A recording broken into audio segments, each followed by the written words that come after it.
My name is Dr. Ian Storch. I'm a board-certified gastroenterologist and osteopathic physician, and you are listening to Do or Do Not. If you are interested in joining our team or have suggestions or comments, please contact us at doordonotpodcast.com. Share our link with your friends and like us on Apple Podcasts, Facebook, Twitter, and Instagram. We hope you enjoy this episode.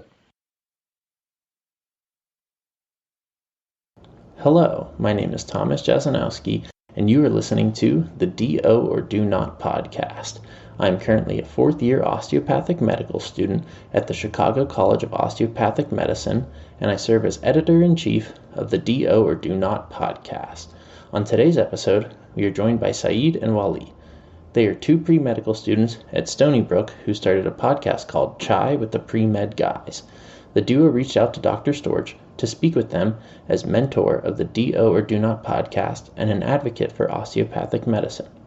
On today's crossover episode, Sayeed and Wali will speak with Dr. Storch about his why, the reason that he chose medicine.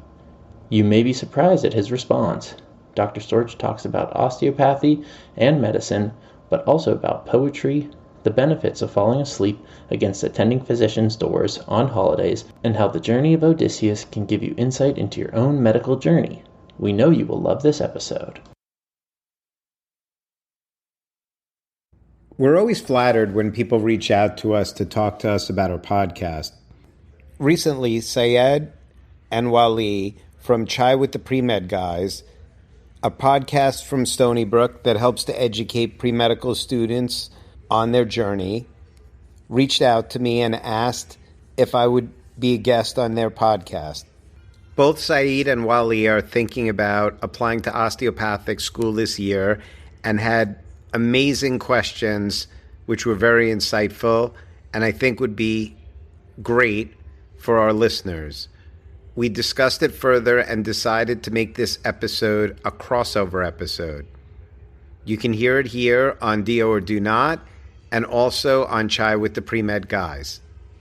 Without further ado, here is the episode.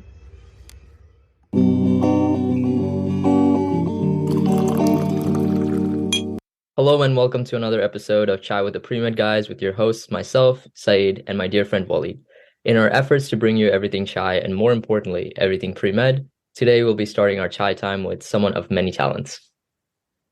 Our guest today is Dr. Ian Storch.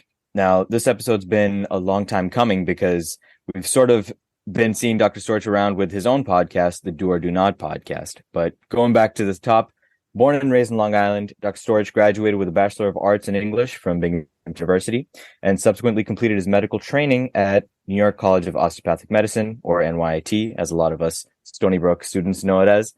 Later, he then pursued his internal medicine training at the North Shore University Hospital at Manhasset and served for 1 year as the chief medical resident. Dr. Storch later discovered his passion for gastroenterology and moved on to the University of Miami to pursue his fellowship there. These days, he's an assistant professor of medicine at Hofstra and NYIT. And more recently, in January 2020, he founded the aforementioned podcast, Do or Do Not, with the aim of telling the inspirational stories of osteopathic physicians in order to make osteopathic med students aware of their choices and the possible futures that they can pursue. With that being said, Dr. Storch, thank you so much for joining us today. How you doing? I'm doing great, Wali. Sayeed and Wali, I just want to start by saying I think this podcast is great and I am a regular listener. I think you guys are doing an awesome job. And I'm really excited to be with you today and flattered that you invited me to be on the podcast. Yeah, no, I was talking to Sayeed about this last night when we were talking about this episode, and it must be interesting for you as usually the one who's, hosting or editing the podcast to be the podcasted or interviewed. So, we're excited to see how that dynamic works. Yeah, as you know, Wali, it's much easier. So it's much easier to be on this side and just get asked questions and talk about my journey, the editing and the questions and the research. That's the hard part. And again, I give you guys a clap for all the hard work you've been doing. Thank you so much, Dr. Storch. Your compliments really mean a lot, especially coming from the other side, as our quote unquote competitor, if you will. You're in the business, game knows game essentially. So it really does mean a lot. And we just want to really like jump in, and we ask this question to all of our listeners just to bring them back to their early days, to like our shoes essentially, where we're trying to apply for med school, in med school right now. And the most important question I feel for every physician, clinician is their why. Why did they want to pursue medicine? So Dr. Storch, I want to take you back to your early days and ask you, like, why did you want to go down this road? Why did you want to pursue medicine? Yeah. So Saeed, it's interesting. Again, I listen to your podcast regularly, and I think a lot of the people that are going into medicine have a similar trajectory or a similar start. My start was different. So I never wanted to be a doctor. I'm actually, and it's interesting because I think it kind of melds into where I am today. I wanted to be an English professor. Like my strength, if I look at all of my subjects, and my son's 15, and he often asks me to sit down and help him with homework. And I rock at English. I could write a paper that nobody can beat. And I really love poetry. I love literature. I love art. And I went to college really with the thought that I was going to be an English professor at a university. And, I know when, again, listening to your podcast and growing up for the two of you in Southeast Asia, there's a lot of stress. You comment on being a doctor or a lawyer. And I think coming from a Jewish family, that's a similar sentiment. But, that just was never on my list of things to do. And my second year of med school, my second year of undergrad in Binghamton. And to take a step back, my parents didn't go to college. So, I really didn't have that much guidance as to where to go. I had a cousin who's an attorney, who's actually my attorney. He's a great guy who went to Binghamton, and he was smart. So I said, you know what, I think I'll go to Binghamton. So as you guys, I went to State University. I really didn't give it that much thought. And again, I went with the idea that I was going to be an English professor. In my second year there, I lived with a friend of mine who also grew up on Long Island, and he wanted nothing more than to be a doctor. That was it. And he rode with an ambulance company. And I know you interviewed someone who went to Binghamton, who rode with an ambulance company. And I thought that was just great. It kind of paralleled my roommate, but he was beyond. So he wasn't on the ambulance company on campus. He was in the town of Vestal, which is outside of Binghamton, and he was all in. So crazy. One day we were driving, so we were living together, and we were driving to go get food. It was right before school started, and it's a crazy thing, but we saw this horrible accident. And he got out of the car, and he had this, he was like totally into the ambulance. If you know these kind of guys, he had like the light on the top of his car and all this stuff. And he grabbed his bag, and he's like, "Come on, Storch, let's help this woman." And I had no idea what I was doing. I did my best to follow his instruction. And, ultimately it was a very disheartening experience for me, because I realized that if I was by myself, I wouldn't have been able to help. And, it was really upsetting to me. So at that point, I decided that I wanted to be an EMT also. I wanted to be able to help if I was in that situation. So I got into EMS, and I loved it. And I thought I was going to be a paramedic. That was kind of my thought. And again, as I'm sure your parents may have done to you in a similar situation, my parents used that point to say, listen, it'd be great if you were a paramedic, but maybe if you're a doctor, you could do a lot more. So at that point, I kind of switched gears a little bit, and I added a bio. I was a little behind the eight ball, but I added a bio minor, and off to the races. Yeah, that's a very powerful story. It's like I feel like we as pre-med students always have those experiences as well. It's like we were confronted with the situation that there's nothing more that we can do, only just the bare minimum, and that's where it springs out. That's like, okay, like now I want to go into this path so I can do more. It's a very, very nice story. I just wanted to get back to one other point about your major as an English major. A lot of our students essentially are bio major, hard sciences, biochemistry, or anything similar to that. What was your experience like leveraging your English degree in your pursuit to medicine? I feel like that is something that would make you feel like the arts a little bit more. That helps you blend the art and the science to become a better clinician. Yeah, so I mean, I think we're going to come to this later in the discussion, but I think it's super important. I think being well-rounded is super important. We discussed a little bit offline kind of the science of medicine, and there's definitely a huge part to the science of medicine, and you need to have that basic science knowledge. I'm sure you guys are in classes taking organic chemistry and physics. And, I talked to my son again, who's 15, he's a freshman in high school, about these things. You're not going to use any of those things, after you get into medical school. You need those as background for the courses, but you're never going to look at the kinetics of a missile fired or skating on ice like that. That's not going to help you later in your career. But I think bonding with patients, which is really one of the things that gives me passion for medicine, just being able to bond with people. The art makes part of the art of medicine. And in order to be a successful clinician, you have to be a well-rounded person. You have to be able to bond with your patients. So you don't have to be, but I think it's a huge thing that helps you in your career. And I think that appreciation for art and literature and those type of things really makes you a little well-rounded and allows you to talk about different things with patients. People come in all the time to my office and they have a book, and I ask them what they're reading. And I'm a big reader myself, again, specifically reading nonfiction at this point in my life, but, also fiction and poetry. And it just gives a good introduction to talk to people. As far as applying for medical school, although in some ways I think it's a nice thing on an application to stand out when you're an English major, when you don't have that core science, again, I started a little bit late. It's a little challenging to get into that mode.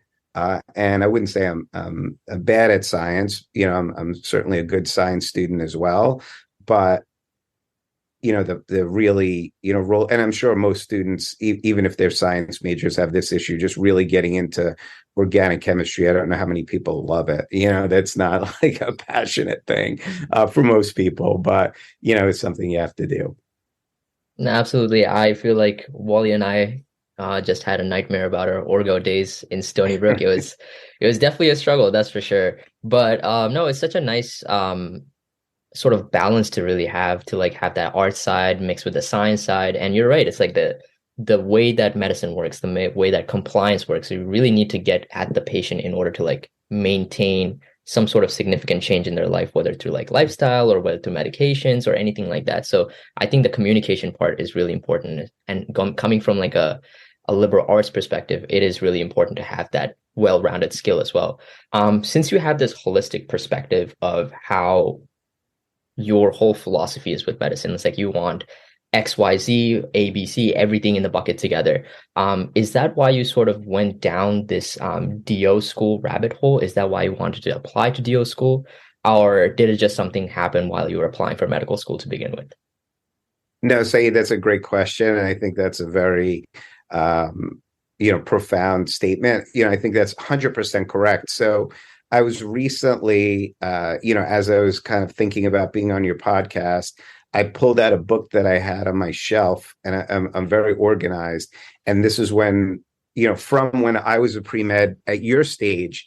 And it's a book where I filed all of the research that I had done on osteopathic medicine. It was articles that I had photocopied, things out of a book. And remember, I'm dating myself a little bit, but I didn't have the robustness, of the internet that you guys have at your fingertips. So I had to go to the library and pull books.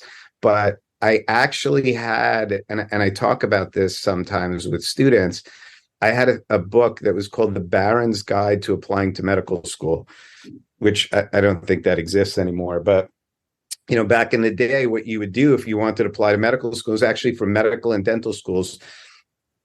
there's a company called Barron's, and they put out a book, and it kind of talked a little bit about what you needed, what the requirements were, and then it gave a list of schools with addresses. And again, the internet wasn't what it was. It was sort of in its infancy.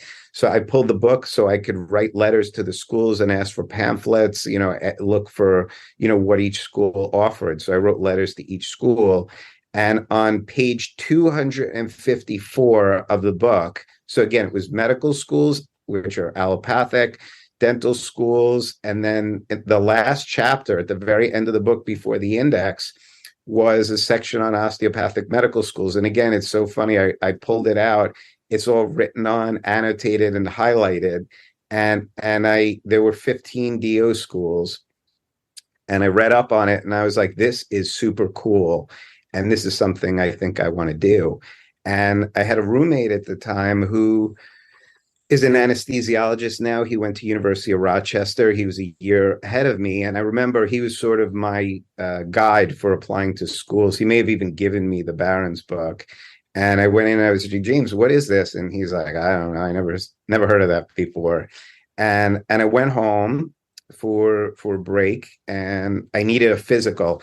I was actually on the wrestling team at the time at Binghamton, and I needed a physical to participate. I went to my doctor and I said, have you ever seen this? And I think I pulled out my Barron's book and I flipped to 254, and I'm like, what's osteopathic school? And he laughed, and he was like, I'm a DO. And I was like, really? I was like, how come I never knew that you were a DO? And he said, I just put doctor, on the door, it said Dr. Horowitz on the door. And, he said, there were a lot of questions that he had to answer, and it got a little bit annoying. So he decided at some point in his career to just put doctor on the door. But I said, did you like it? And I really, again, it's crazy. I'd gone to him, forever since I was a little kid. And I didn't even know that he had gone to osteopathic school. And I loved him. He's a great doctor. And he said, yeah. He said, no, I had a great experience. He went to Des Moines, and that was kind of it for me. So I said, okay, I'm applying to osteopathic school. This is what I want to do. That's awesome. No, Doc, it's so interesting to hear. Sayeed and I have this image of you as, just this ambassador of osteopathic medicine. So it's always fun to, transport all the way back to your early days and hear about the sort of your origin story. And, even it's also fun for me personally, just comparing the way you're explaining it to us now with your, the first episode of your podcast, actually, which, I guess it's been 3 years since then. So perhaps you've had, some reflecting to do, and, you add more details, and it's very interesting to hear that, and, that as well. But something you mentioned a lot on your podcast is it's a take that I don't think many people highlight about, osteopathic medicine, is just the value of life experiences, where, I feel like that's not something that gets highlighted as much. Most people talk about DO school as, okay, DO versus MD and this and that. But I really like the highlight you place on DO schools valuing life experience in their admissions. And it's true too, because, Sayeed and I, we're not in medical school right now, so we're still in that stage where we're spreading our feelers, trying to see what medical schools are like. But I once visited NYIT they had this tennis club meeting on some evening, and everyone I talked to, they had such an interesting story to share. They're like, okay, born in Chicago, raised on the West Coast. I'm 25 now. I had a whole other career in this, but now I chose medicine. I'm from this other country. And I'm just like, wow, there really is a value of life experience here. But on the other hand, there's also the sort of stigma that we hear, Sayeed and I, that we've come to hear about. And I just wanted to ask you, on the other hand, we will definitely talk about the holistic life experience value in osteopathic medicine. But what were some of the roadblocks you faced in med school as a DO, and then maybe in your training as a DO? And I know this is something you've went over in your podcast, and that's why I think we'd be remiss if we didn't go over these stories, because they're pretty inspirational stories.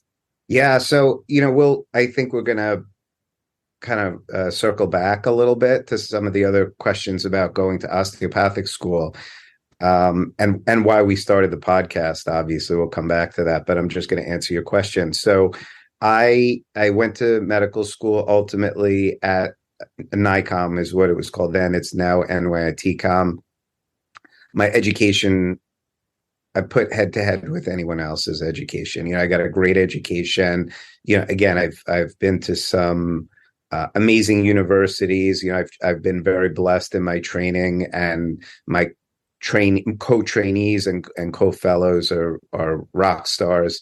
I'm happy to tell you about them at some point, but in no point in time did I feel in any way deficient in my medical education, and quite the contrary. When I decided early on, which again I think we'll talk about later, that I wanted to be a gastroenterologist. And when I was applying for residency, again, very blessed, and the match system was much different than it is now. DOs were allowed to be sort of free agents, so there were a few different ways we could get residency, but ultimately we could be free agents. So I was offered positions at very elite institutions outside of the match, including specifically Cleveland Clinic, which was sort of my top choice. And ultimately, I was from Long Island, and I decided that the chief of medicine, the chief of gastroenterology at North Shore Manhasset was awesome, and I wanted to learn from him, and I wanted to be with him. And he said to me, listen, Storch, and again, this is as a medical student, if you come here and work half as hard as you did as a medical student, 100%, you'll be a GI fellow here. So that was great. And North Shore also offered me a position, and I signed with them, and I was really excited to go. And fast forward 3 years, of internal medicine, the chief left, the person that had offered me the position left, and there was a new chief. And the long story short, I didn't get the position, and I was offered chief resident, which is a teaching year. It's a huge honor to be chief resident at North Shore. I wouldn't trade the year for anything. It was really a great experience. Everything worked out. But I went into the chairman's office and I said, listen, I want to do GI, and I didn't get the spot last year, and I'm going to be chief. And usually the way things work, the chief gets the spot. And he turned around to me and said, listen, you will probably get a spot somewhere. You're a great candidate. And I said, listen, I don't want a spot somewhere. I want a spot here. And I closed the door and I said, listen, just tell me why you're not going to give me the spot. And he said, listen, I want to raise the prestige of the program, and I'm not going to take a DO.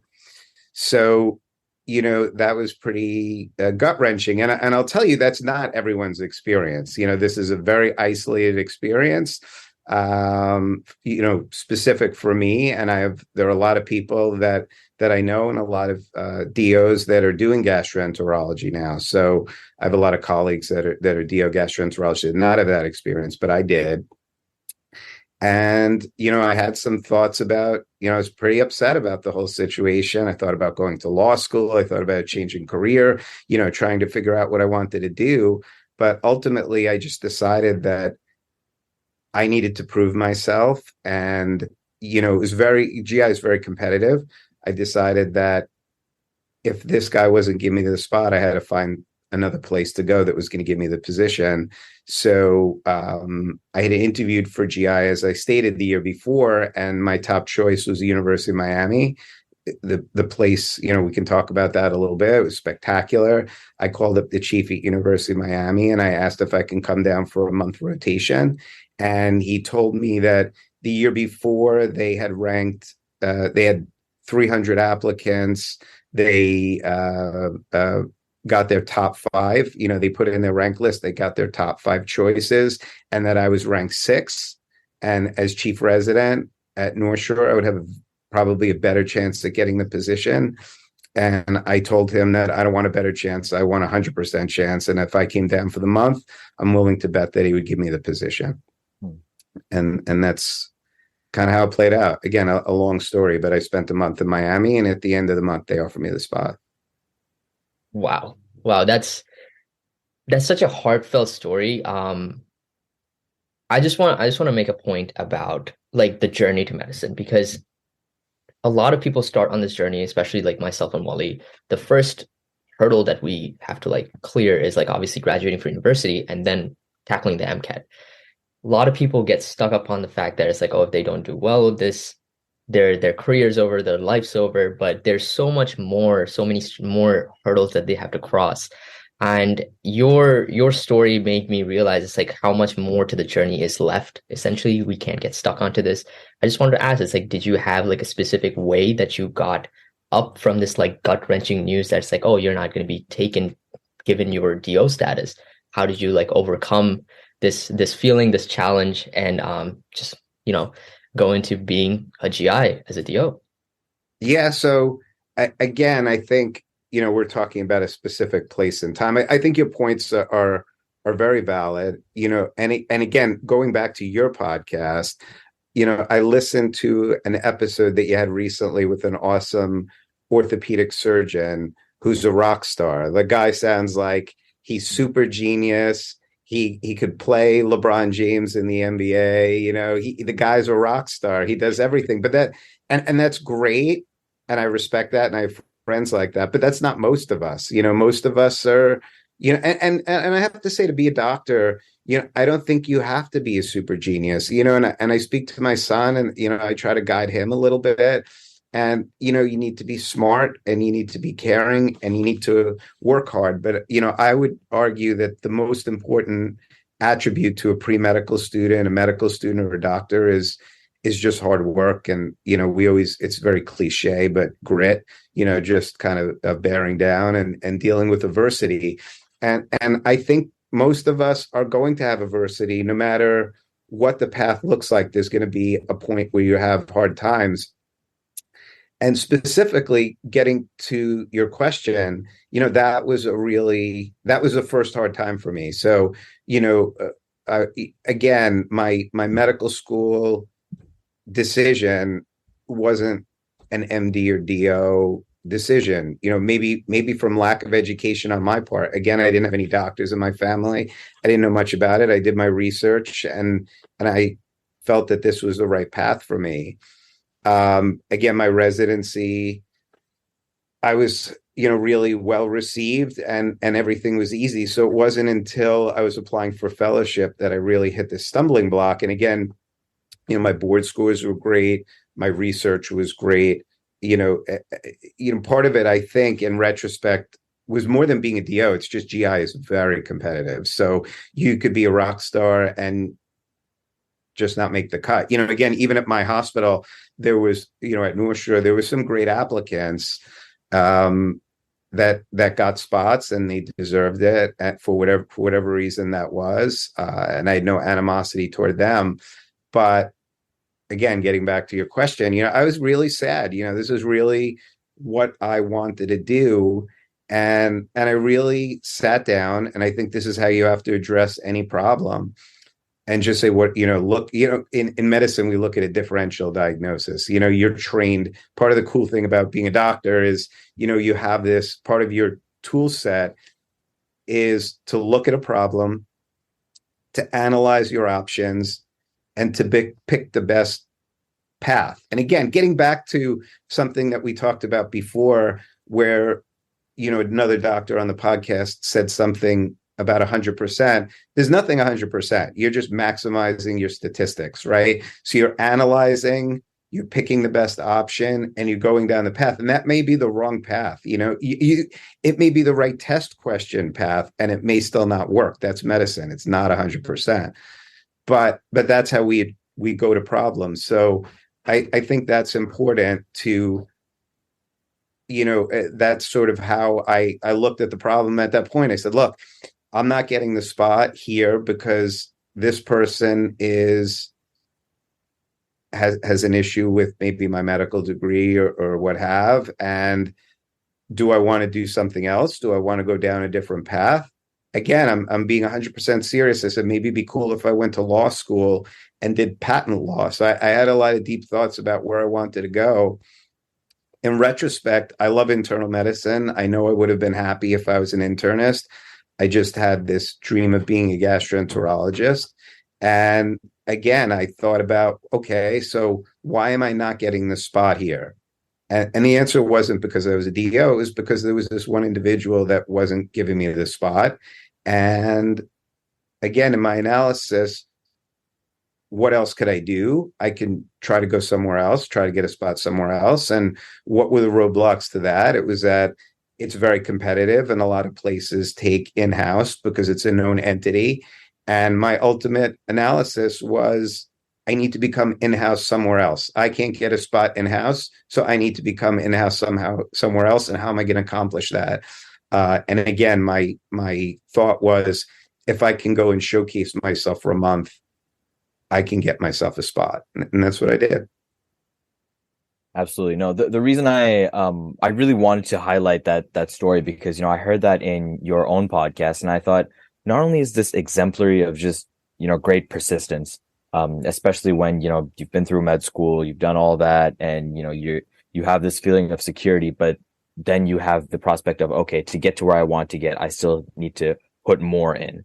And it's very exemplary of that sort of persistence, but it also, I feel, highlights a part of medicine and medical training that, you know, maybe we don't need to know at this point in time as pre-meds, but I do think there is some use in knowing that of just the game of getting into training or going to a specific place in training where, you know, oftentimes it's the most random factors that play in it of just, okay, the home faculty just like someone else better, or there's an applicant who is the great grandson of their cousin third removed, they have their generational family friends, you know, or just stuff like that where, you know, there are roadblocks and that doesn't mean that it doesn't reflect on your capability as a trainee, but it's more so just it's just that competitive.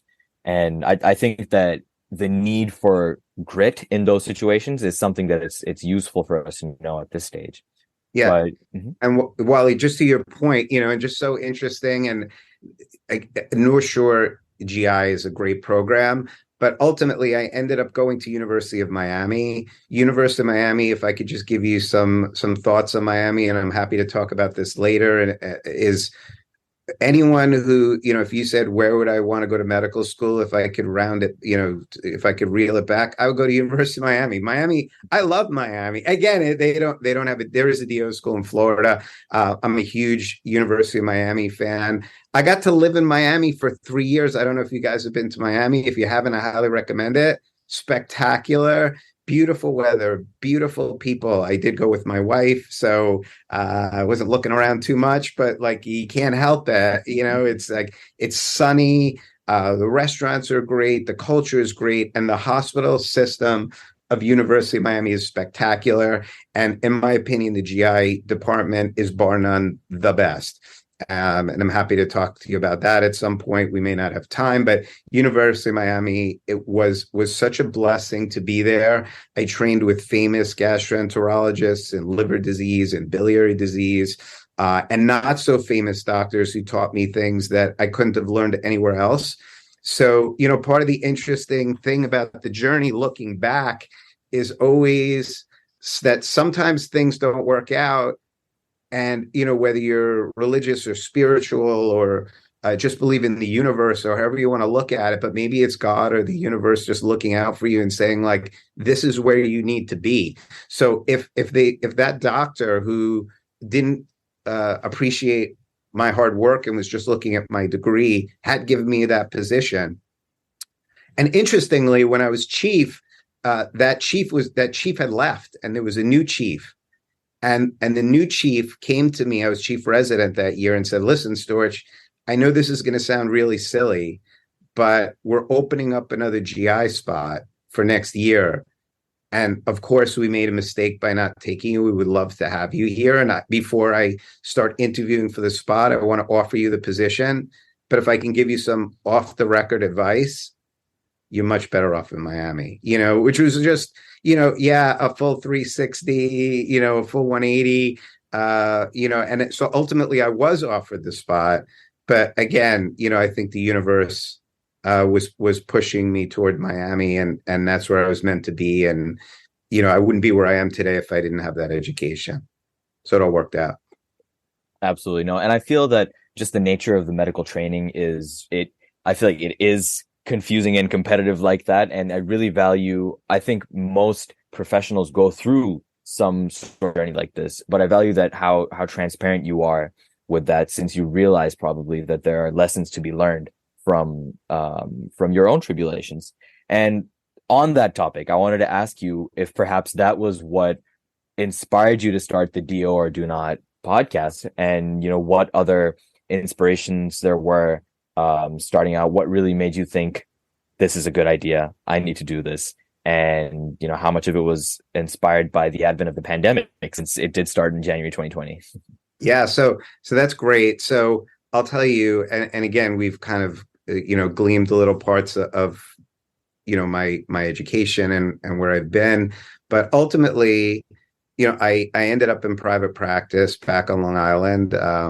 As I mentioned, my wife was on Long Island. She was a dietitian not at the hospital that I was at, but one of my friends from residency introduced me to his wife's sister, and we fell in love and we got married and all these nice things. And we went to Miami together. And ultimately, she said she wanted to come back to New York because her family was here.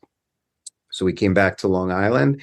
And I, again, a bit more of a long story, but I decided to go into private practice where I am now, and everything's been great. So my practice is, again, very blessed with my family, my wife, my practice, everything great. And again, as I explained to you at the beginning, I like to think of myself as sort of a Renaissance man, which I think kind of annoys my wife. But I listen to podcasts, I listen to books. I have a lot of time in the car. I listen to Kai with the Pre-Med Guys, and which wasn't out at the time. But one of the things that I think I always thought back on and maybe felt sad about is, if I had to define myself or look back on my journey, everything started with osteopathic school. And the osteopathic doctors gave me the ability to practice medicine. And although, as I told you, there was some hiccups along the way, I never, it was certainly not the fault of anyone in the osteopathic profession. And, again, I was blessed, and based on my degree, I was able to obtain everything that I dreamed of and more. And I have plenty of friends that are MDs. I have friends that trained in places from Harvard to Stony Brook, and they're great doctors. But always when I think back of my friends that are really doing special things, a lot of them are DOs. And I always thought to myself, if I was a student now, even with the internet and all these resources, it's really hard to understand what the degree is and what's possible. And I thought, how would a student be able to get that information? And again, my internal response was like, you'd have to talk to 100 DOs to really appreciate what's possible. Just talk to 100 DOs. There is no resource. There's nothing on the internet. You can't explain it. You got to just talk to a lot of doctors. And at the time, there is a podcast that I don't know if you guys have listened to. It's called How I Built This with Guy Raz. It's an NPR podcast. It's spectacular, actually. Definitely worth listening to. And it basically highlights how entrepreneurs, and not like Elon Musk, but like sort of offshoot entrepreneurs with companies that got to where they are. And the stories were so interesting, and I love listening to them. And I thought to myself, wouldn't it be great if there was a How I Built This for DO physicians, on DO physicians, for pre-meds and for medical students, to really see what other people's journeys have looked like. And again, I'm not telling anybody what to do. I think everybody's got to go down their own path and make their own decision. And osteopathic school is not for everyone.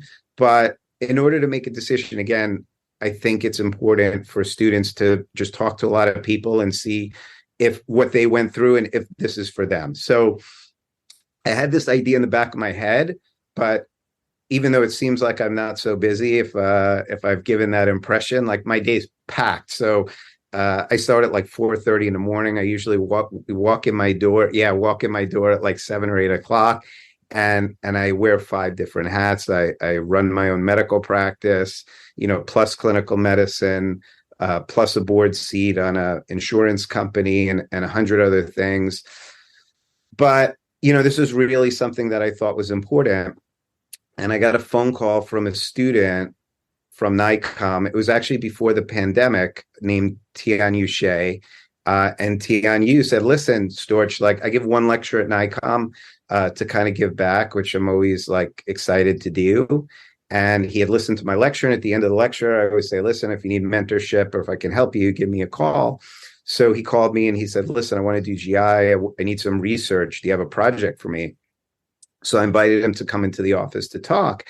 And he came in and I said to him, listen, I have a research project that we can do. I do have some ideas, but I have a much better idea. And that's this podcast. So I kind of pitched him on the idea and he said, listen, let me go home and think about it. And he came back and he said, yeah, I think that's pretty cool. I think I would like to do that with you.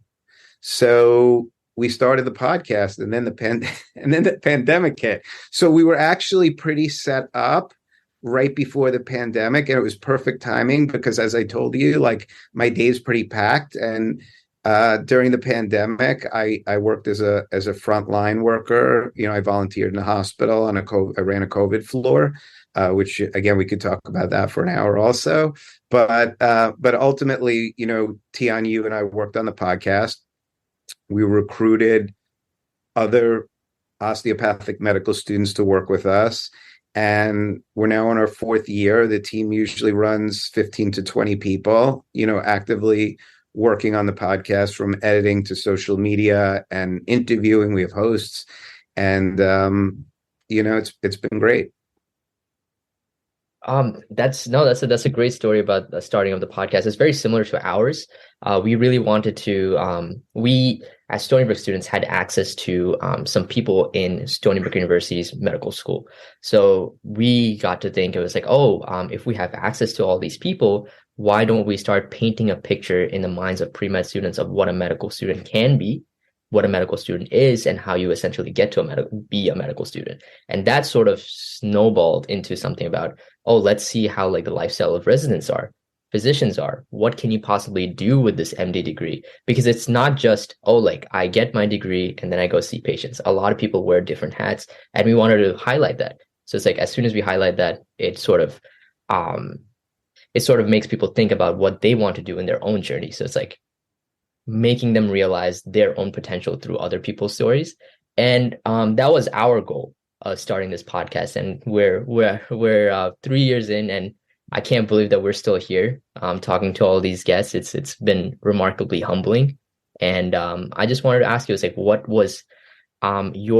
is your future goal? Like, where do you want to take this podcast from? And what do you essentially want to change? Anything you want to improve on? Do you want to go in person, how a lot of people do the podcasts in? Just wanted to ask your thoughts. Yeah. So, I mean, just going back to the initial statements, which I totally get what you're saying. And obviously, I think the three of us are going to be good friends going forward. I don't think and again, it was all like goofing around, but we're not competing. I think we're all, the two of you and what my team are doing are the same. And, just with a little different angle. But, I think we're just trying to give value and educate people and give more information in a very difficult time to help people make their decision. I think you guys are doing a great job. We are about, I think we're 2 episodes away from our 100th episode, which is awesome. Like, I love the 100th episode. I hate to give it away, but like my wife will tell you, I can't keep a secret. We have sort of my do or do not rock stars that have really helped with the podcast over the past 3 years. And they're all like real doctors now and in their residency. And we sit down, I think it's 5 of us, having a little powwow about what what the podcast has added to their life. The joy for me in doing the podcast is it really allows me to bond and mentor students, really have a closer relationship to students. We have pre-meds on the podcast as well. And, it's hard, I'm very flattered. I get called a lot and emailed to mentor and have people work with me. And it's just not possible to work with everyone. So usually what I offer is the ability to work on the podcast, and as part of the package, part of the payoff of working with me is they get full access to me, and they get to hang out with me in the office, and I help with their applications and anything else I can do. Again, my goal at the beginning was to get 100 DOs that people could listen to, and we're about to hit 100. I think 200 is my next goal. I think we have to set a next milestone. So I think if 100 is good, 200 are better, and we're nowhere near exhausting the wealth of DOs that we can interview. Obviously, as far as format, I think as you guys have the special sauce and are doing a great job. I really enjoy our episodes. I'm really excited when the hosts, other than myself, record episodes and I listen, and they're really exciting and great. So I think we're just going to hold steady. But, I think growing out the team, having more excited students working with us, having more talented students with other social media backgrounds and things like that help us, I think, are exciting. And again, if I could recruit the two of you next year onto the podcast team, I think that would be a home run. But yeah, I think we're just going to keep doing what we're doing, and I'm really happy with the way things have been. Thank you so much, Dr. Storch. The compliments are just, it's just washing over me. I'm so grateful that we're in this position to actually talk to you. And one thing I wanted to sort of like suggest, or maybe like request, essentially, maybe you can recruit. I know the DO connection, the DO bond is really strong among DO's positions. Maybe you can recruit to talk to Dr. Kevin O'Connor, who's the incumbent White House physician. Maybe his experience in politics, as well as being a DO physician in the White House, that could be an interesting perspective that you can sort of highlight in your podcast as well. Yeah, no, I think that's great advice. I think that's definitely something we can look into. I recently was at a meeting with Dr. Mike. I don't know if you guys know Dr. Mike. Oh, yeah, of course. Yeah, so Dr. Mike is a very proud DO, and I'm hoping we'll get him on the podcast soon. The interesting part, Sayeed, is, there are some, and they're just as exciting, and I think this is important.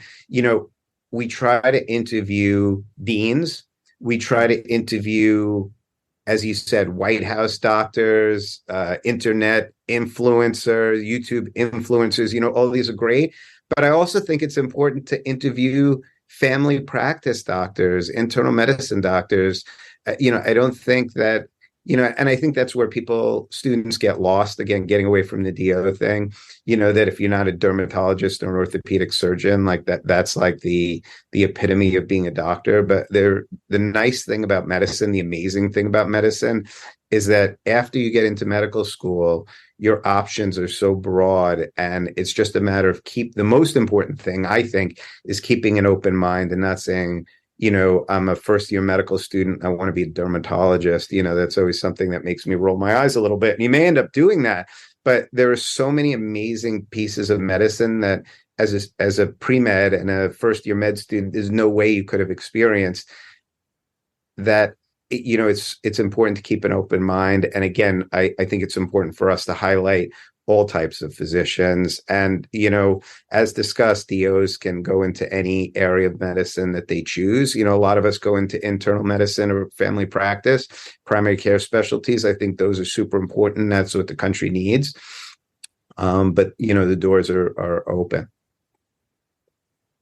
Absolutely. No, Dr. Storch, one thing I'd like to highlight in there is that, as you've mentioned, so many of the guests on your podcast are, they're deans or they're in the administration side of med school, which again, such an important voice to bring to students. Sayeed and I were having this conversation recently of how, we spoke with a dean of a school, and so, we always reflect after our episodes, and Said and I, the conclusion we came to was that, wow, if we had talked to this dean 2-3 years ago, our entire student trajectory would have been completely different. And it would have taken a huge load off our mind as well. So, props to you for highlighting those important voices. And I know that you, after speaking with you, you personally edit a majority of your episodes. So I'm sure you're very familiar with every word they say on your podcast. And I just wanted to ask, after listening to all that, what seems to be across the board some of the common goals that these deans or leaders of medical education are working towards? What check posts in terms of progress are they striving towards? I was wondering if you see any commonalities across the board. Yeah, I think again, I haven't been in medical school for a long time. So, my closest connection to medical school is the podcast. So like, I think what you're saying is correct.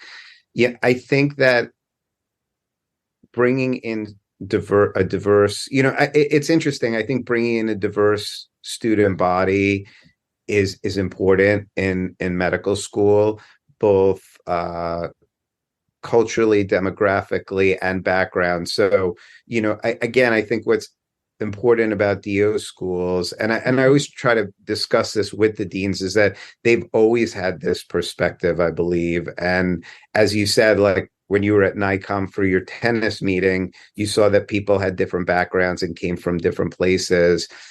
I think specifically DO schools have always highlighted that and continue to highlight it. And, to your point, when I was in medical school at NICOM, there were students who, I have friends that had careers in engineering, in finance, a million other places, and ended up coming back to medical school. And, certainly those people are in MD schools too. But I think on the DO applications, again, my experience is that, they really take those things into account as opposed to just looking at MCAT scores and grades. And I think that really sometimes potentially is what makes the DO physicians that we highlight so spectacular, is that they have these other experiences. Absolutely. And just talking about, osteopathic medicine, DO, whether it's admissions or DO experience, I think the central theme we're seeing here is that, the DO sphere really values holistic experience in terms of life experience. And, again, I think that's really something that needs to be highlighted more because, it's really true. And I think one of the funnels through which that manifests is OMM. And, a lot of people, they say, they don't use OMM or they do use OMM, or we had a PM&R resident earlier on in, I think, season 2 that, heavily uses OMM.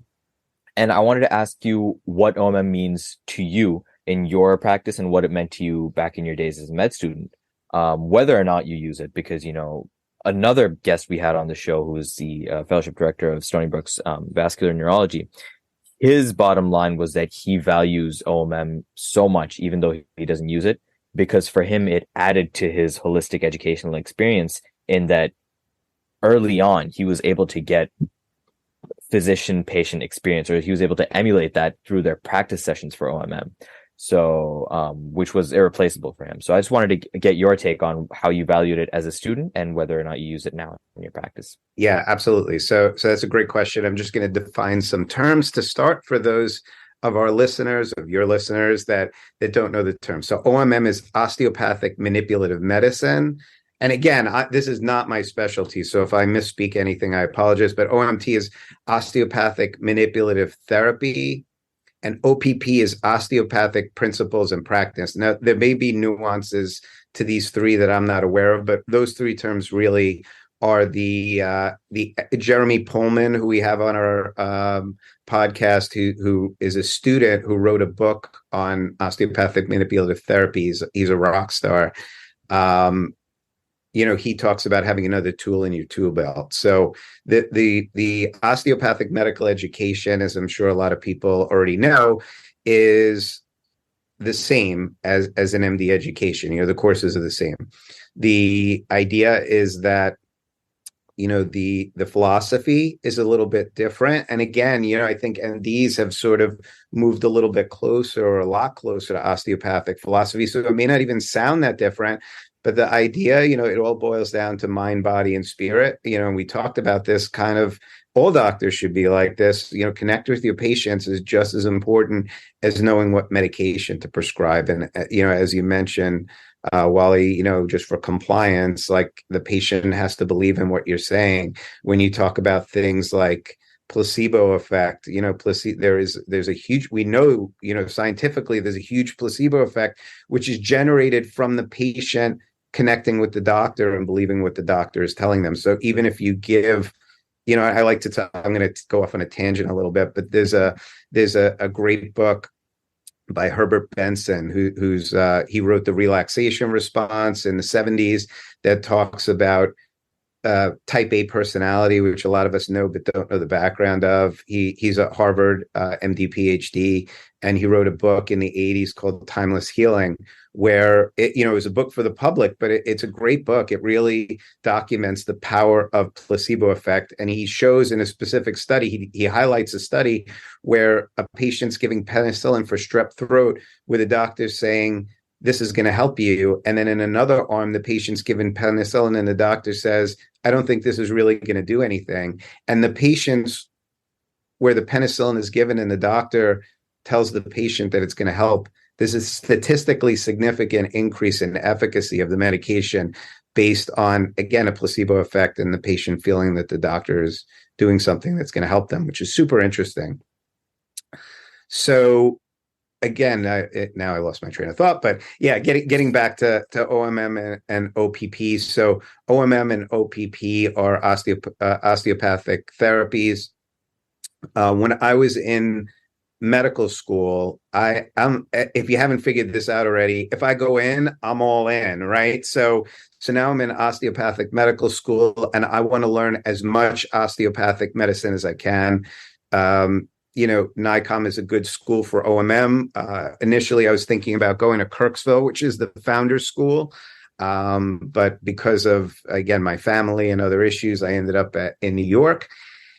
And I took classes in cranial manipulation. There's all these interesting side routes of manual therapy.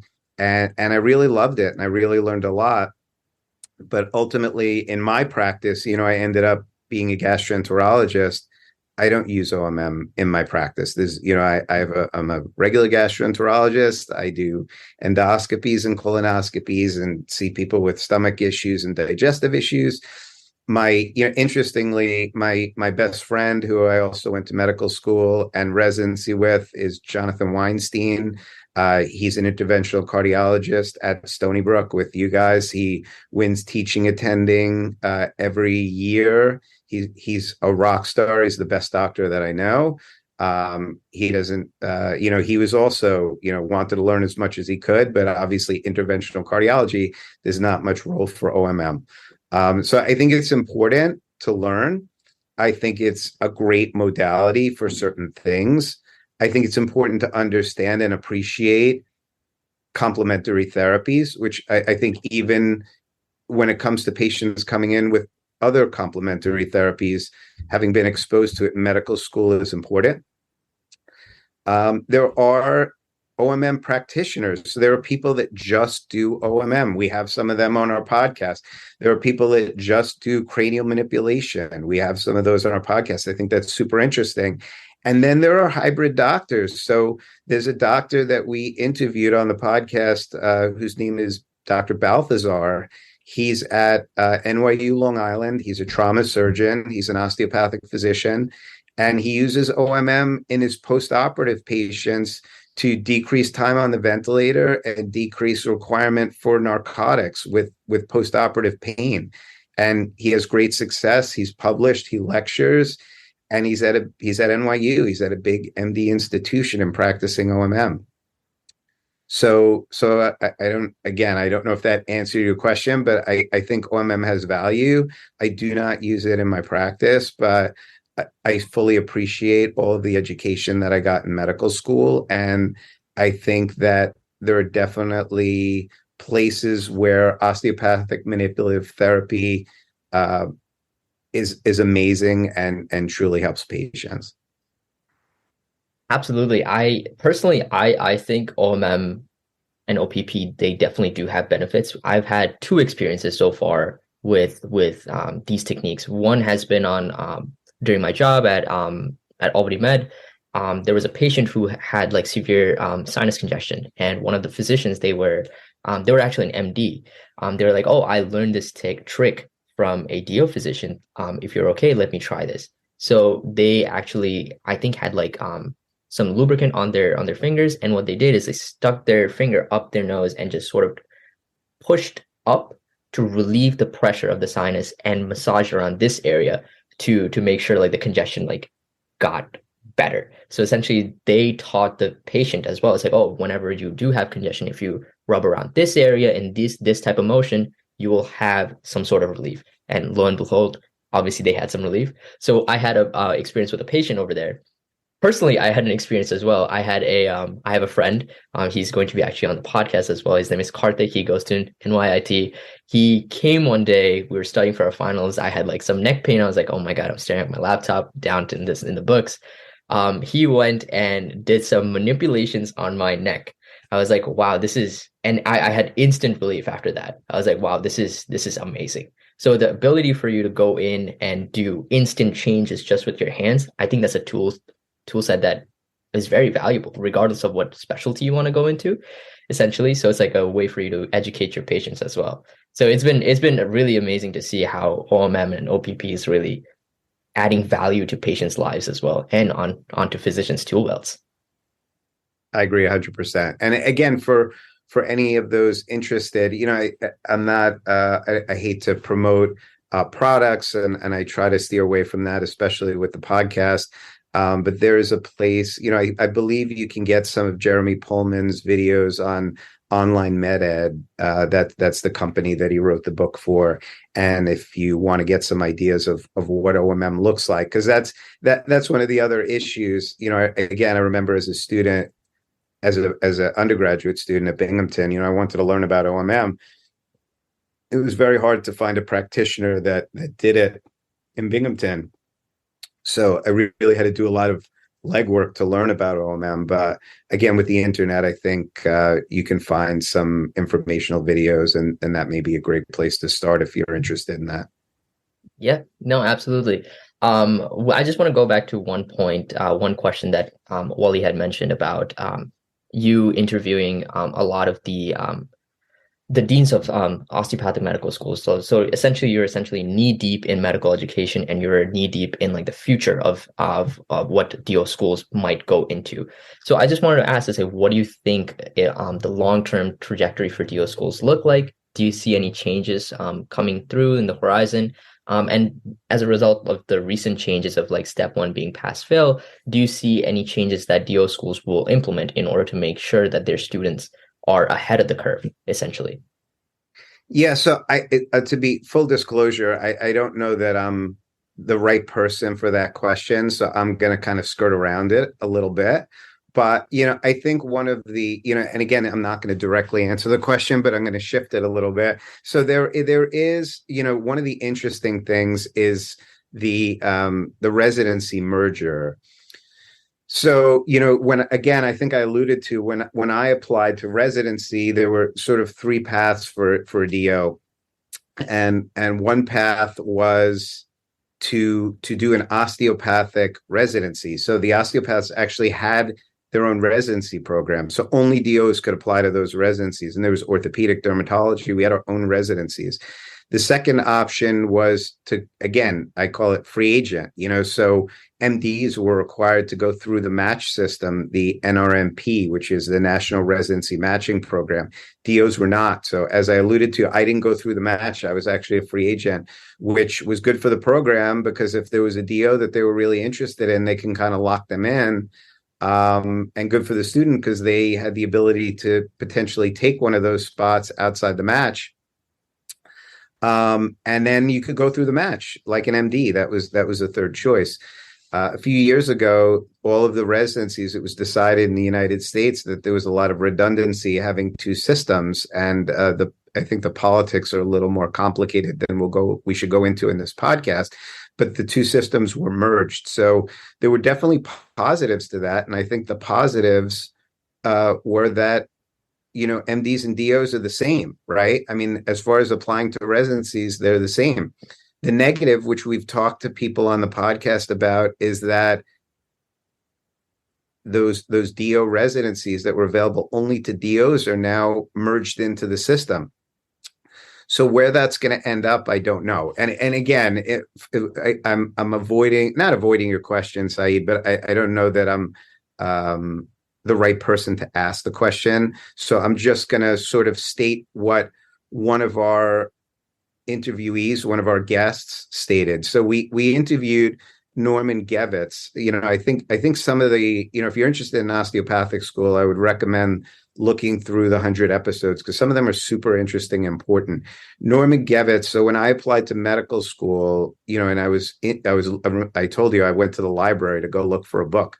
So Norman Gevitz is sort of a famous DO historian. He's not a DO himself, but he wrote a book called The DOs. And again, this book has been around for a long time. It was, I'm aging myself, but I'm pretty far away from being a pre-med, and it was old. It wasn't new. It wasn't new. Norman Gevitz will get offended, but it wasn't new when I read it. But it really goes through the history of the DOs. He's now has a very prominent position at a DO institution.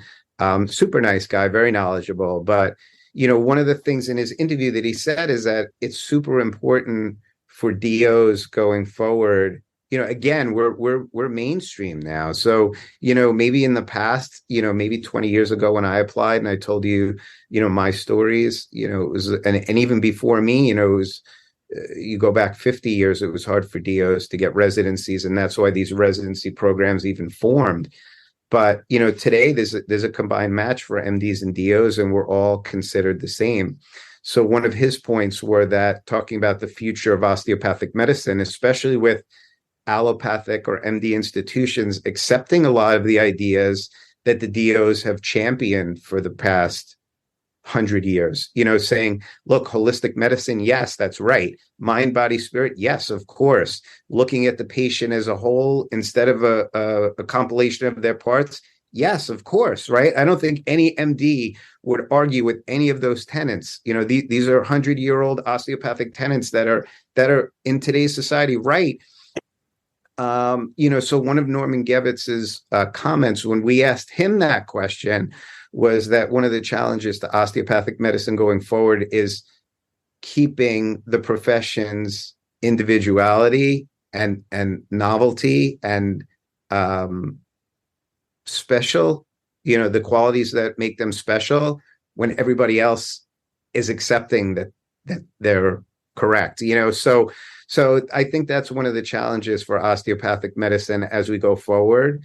Again, the OPP, as we discussed, is clearly a distinguishing factor. But even, manual medicine, a lot of the techniques that DOs use, they're now used by physical therapists and other practitioners and just accepted as having validity. So I think the challenge is going to be, again, keeping our individuality, keeping our identity in the setting of the awesome fact that we're being accepted as the same. So that's hard. I don't know if that answers your question, but that's the best I can do.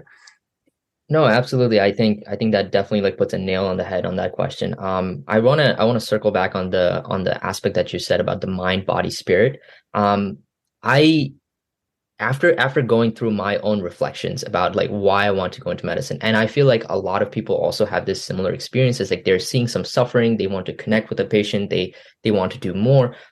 I feel like all of these experiences do fall under the category of mind, body, spirit to begin with. So it's all this sort of tenets of DOs. It's I feel like every single pre-med definitely does share. So it's definitely a mainstream feeling that when a pre-medical student is applying for medical school, they share these holistic reasons that they want to go into medicine. They're oh, I don't want to just prescribe medicine. I want to go connect with my patient. I want to make a lasting change, bring them hope. So it's really nice to see that a school or a system essentially championing that sentiment going forward. And it's really nice to it will be really nice to see like the whole healthcare system, MDs and DOs also coming together to champion the fact that okay, medicine only will work if you can connect with your patient. And the way to connect with your patient is through empathy, through liberal arts, through hope, and all these different tenets to combine together. So I think the DO system is well ahead of its curve in prioritizing what they seem to be the way to go about medicine to begin with.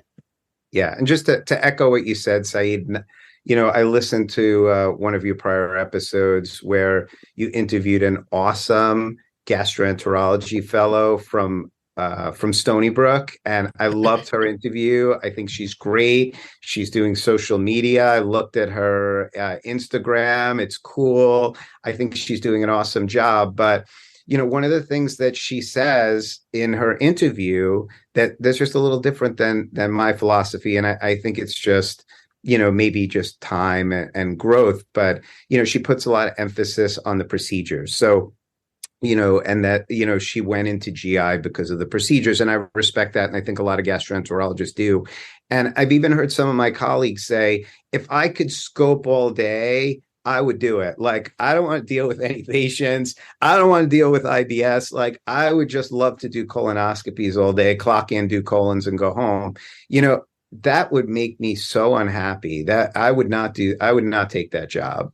So even if you offered to double my salary and just put me in an endo suite and have me do on demand, the patient comes in, they need a screening colon, we do the procedure next.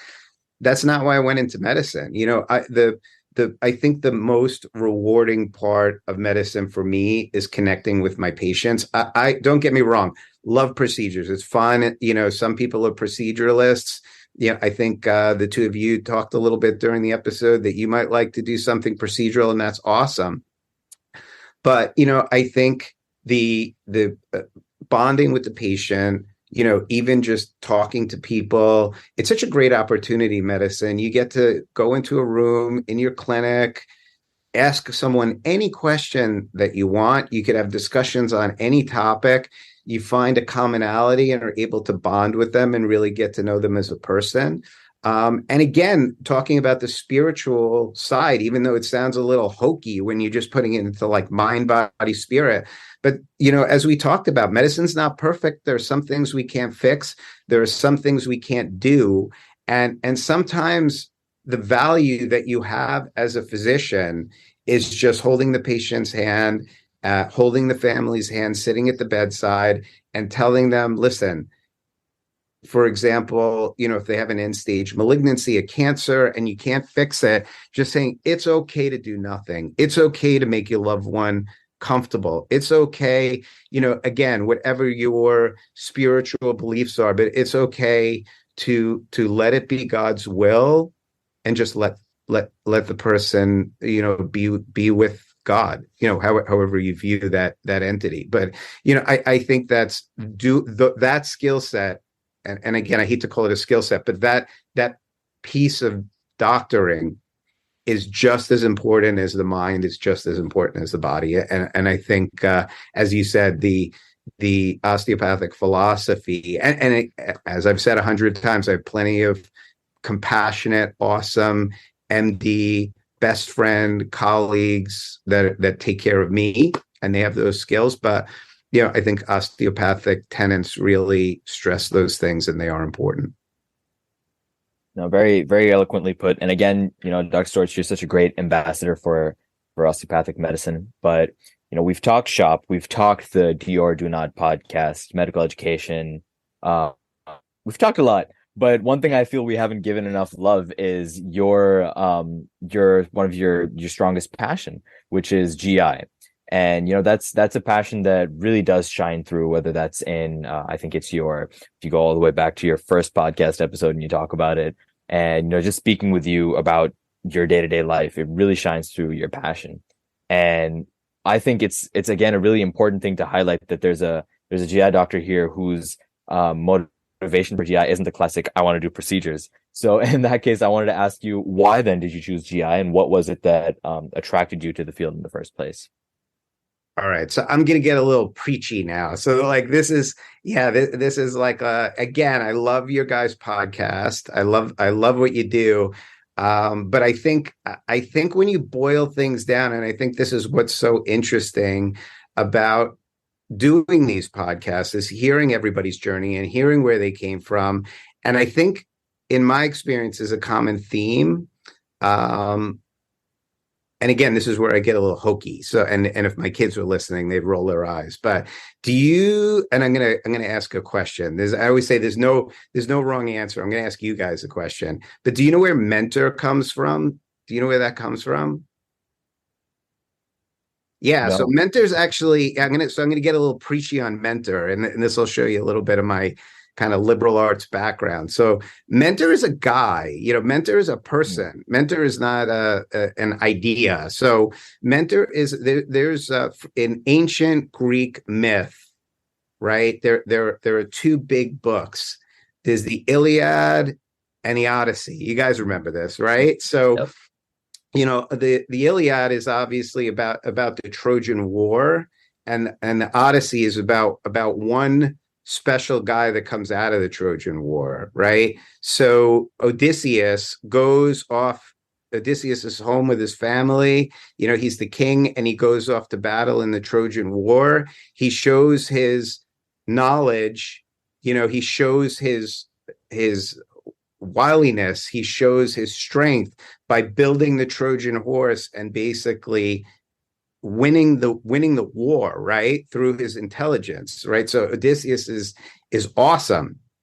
And then in the follow up, in the sequel, Odysseus is it's about his journey home, right? So when Odysseus leaves his family, and this is tough for all doctors because we're away from our families a lot. But when Odysseus leaves his family, he leaves his son Telemachus, right, who's going to be the king. So who's training Telemachus, right? Like the king, his dad, who's, pardon my language, but the guy's badass.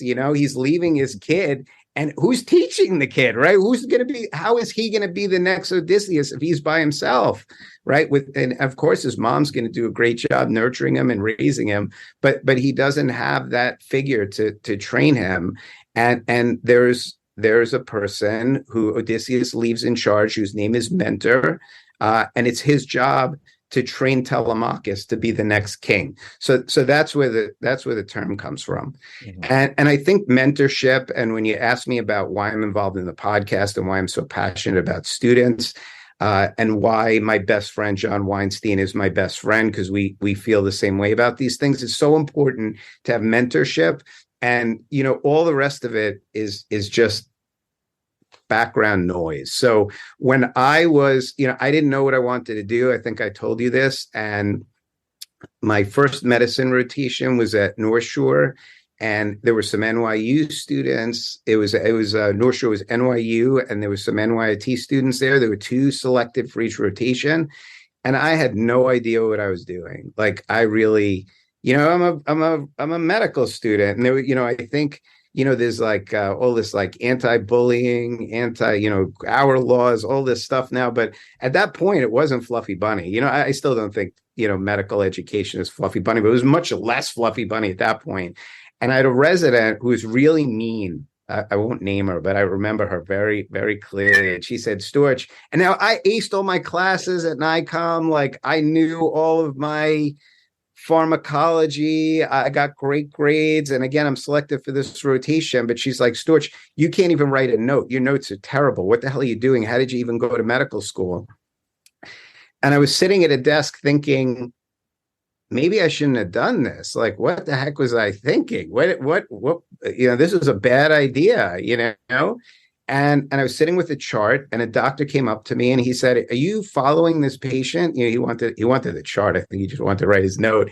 And his name was Irish Schmelkin. And I said, "Listen, I must have looked really sad, but I was like, I don't even know if I want to be a doctor. I don't know what's going on. I don't understand. I can't write a note." And he said, "Do you want to come see this patient with me?" He said, "Why don't you come see him with me?" So I said, "Sure." And I went and saw the patient, and he was so dynamic. He was so cool. He was so nice. And then he said, listen, this patient's going to have a colonoscopy. Do you want to come watch the colonoscopy? And I'm like, yeah, that'd be great. This is like the first person actually paying attention to me that actually cared that I was alive and wasn't berating me for my notes. Again, I'm a third-year medical student. So I went and I watched the colonoscopy, and I forged a relationship with this gastroenterologist. And over time, I just said to myself, I want to be like him. I want to be like him. And yeah, I like procedures, and ultimately I liked internal medicine. And I think an internist is without offending any other specialty, usually the smartest guy in the room.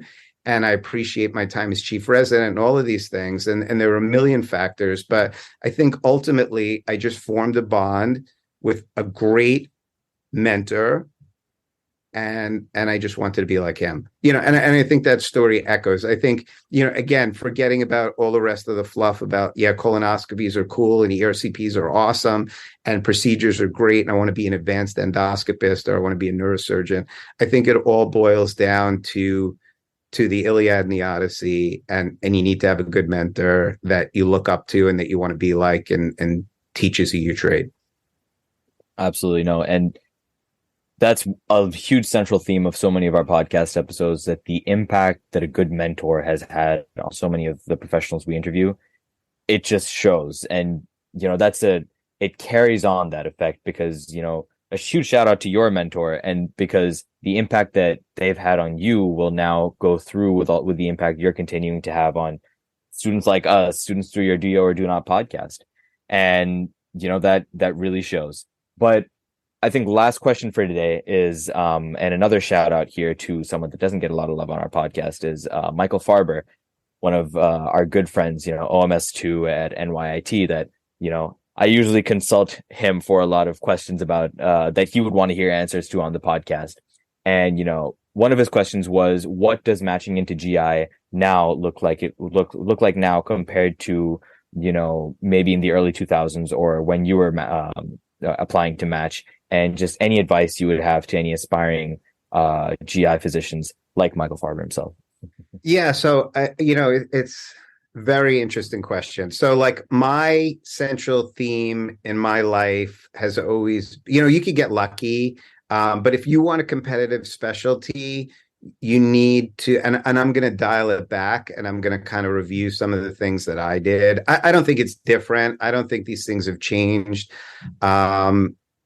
If you want a competitive specialty, you obviously have to set yourself up for success to the best of your ability. So I think, number one, as far as medical school, we touched on that a little bit. I don't know that matters. Again, obviously you heard my story, and I had a little difficulty, but I mentioned to you that, that I have plenty of friends that went to osteopathic schools and did gastroenterology. So, I don't think that's a big factor, but, I definitely have students that I've mentored who did their residencies at programs that don't have GI fellowships. I think, that may be setting yourself up for failure. So I think it's important. I think, again, I'm not answering your question specifically, but, I don't think it's changed. But I think, choosing a residency where there is a GI fellowship is important. I think most programs take in-house. So obviously you'd want to make sure that your internal medicine program does have a history of taking fellows from in-house. Tianyu Shea, who'll probably be upset that I'm mentioning him by name, but he gets embarrassed. But I think I mentioned, he started the podcast with me. He's at NYU Winthrop. He's a rock star. He was selected as chief medical resident and is going to be applying to GI. So I think that's, he took a page out of my playbook, and I'm proud of him. And, he did a great job. And I think NYU Winthrop is lucky to have him serving as chief, but I think he's doing the right thing. I think that's important. Of course, we always talk about research.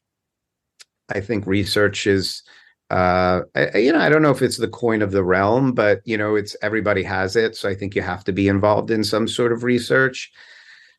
So, I think when choosing a medicine program further, you want to find a place where, you think you would be able to do research. That's important.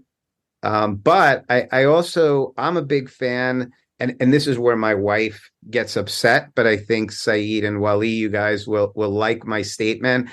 I don't like, and again, this is not a recommendation for everyone, but I'm not a big rule fan. I like to do my own thing. I like to be a trailblazer, and I think people appreciate that. And part of it is doing something a little different. So it's great to do research, but like when Tian Yuxie came to me and said, "What about can you do a project with me so I could be a gastroenterologist?" I said, "What about starting a podcast? That's sexy and cool, you know?" So I think doing something sexy and cool goes a long way, and I would recommend doing that. And you know, along those lines, we always have opportunities on our podcast, as I told you. So if there are listeners that want to be involved with us, there's always opportunity. And then, you know, I think the central theme, and again, going back to the neurosurgeon that you had on, who was kind of minimizing, you know, that, his efforts. I'm sure that guy works super hard on every step. And in retrospect, he just think it's easy. But, you know, my advice is always show up to play, show up to play, show up to play. So you have to, every opportunity is not going to work out. And most of them probably aren't. So like when we're looking in retrospect, I can tell you times when things for me worked out, and I'll give you my sort of final piece of wisdom and how I got my GI fellowship. But there are plenty of opportunities that you show up, that you go in, that you are there, and it just doesn't do anything for you. But you know, you just need that one opportunity, and those opportunities only come when you're putting yourself out there and you're putting in the effort and you're doing the 110%.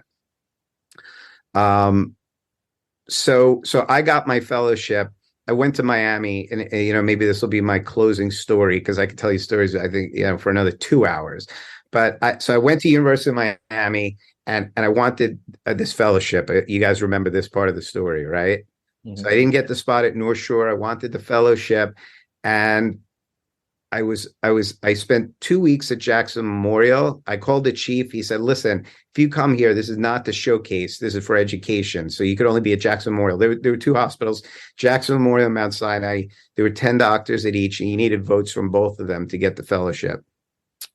So I went to Jackson, and I spent 2 weeks, 3 weeks. And at the end of the time, the chief fellow, who is a great guy, went to the chairman and said, "Listen, we want this guy. He's great. Like, we need him to come here." And I got called into the office, and he said, "Listen, I know I told you that you're only coming to Jackson, but you got to go to Mount Sinai to see, to kind of convince those guys to give you the spot." So I went there, and I had a week, right? And there was a very famous gastroenterologist there named Jamie Barkin, who's still practicing. I think I heard he's going to retire this year, but he's like on the top 10 list of greatest gastroenterologists of all time. He's an awesome person. He's a 4-star general in the Army. He's just a rock star. So I came in, I was there at like 6 o'clock in the morning, and they were already scoping. And I said to one of the fellows, I'm like, "What time does this guy start?" And he's like, "Oh, he starts at like 4 o'clock in the morning." So I said, "All right, if he starts at 4 o'clock in the morning, I'm going to get here at 3 o'clock in the morning." So this is after being there for a week and being in the room with Dr. Barkin for a week. I went in at 3 o'clock in the morning, and I was really tired because I had been working hard the whole month, and I fell asleep at his door. Like, I literally sat down on the floor and I passed out. And next thing I know, I'm getting kicked by Jamie Barkin, and not kicked hard, but just nudged. And he's a big man. He's like 6'2", 250. And he's a general, and he was like, "Who are you, and why are you sleeping up against my office?" And I explained that I had spent the whole week with him in the room, and he said, "I've never seen you before, Storch." Yeah.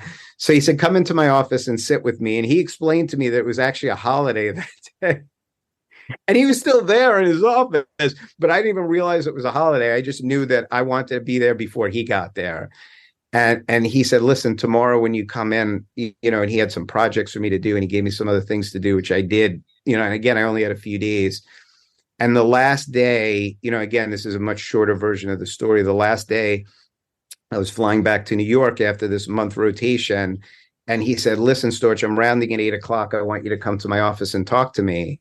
And I said to him, look, I have a flight at 7. I can't be here at 8. And he said, listen, push your flight back. Call the airline and see if you can push your flight back. So I pushed my flight back, and I sat in his office. I rounded with him. I sat in his office, and he was president of the AGA. He was president of the GI Society a few years before. And he said, Storch, I love you. You're great. Where do you want to do fellowship? He said, I'm going to write you a letter. I'm going to make a phone call. And I was just like, man.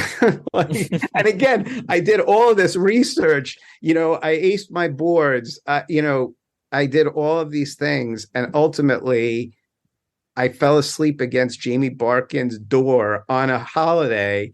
And now I'm sitting with this rock star who's offering to make a phone call and get me a fellowship. And I looked at him, I'm like, Jamie, I want to come here. This is my top choice. And he was like, Storch, you don't have to make up a story. Like, tell me where you want to go. You want to go to Hopkins? You want to go, to Mayo? Tell me where you want to go. I'm going to dictate a letter right now. I'm going to fire off a letter. I'm going to make a phone call tomorrow. And I said, listen, I'm not kidding. I want to be at University of Miami. And he just laughed. And he's like, well, that's making my life very easy because I don't have to do anything.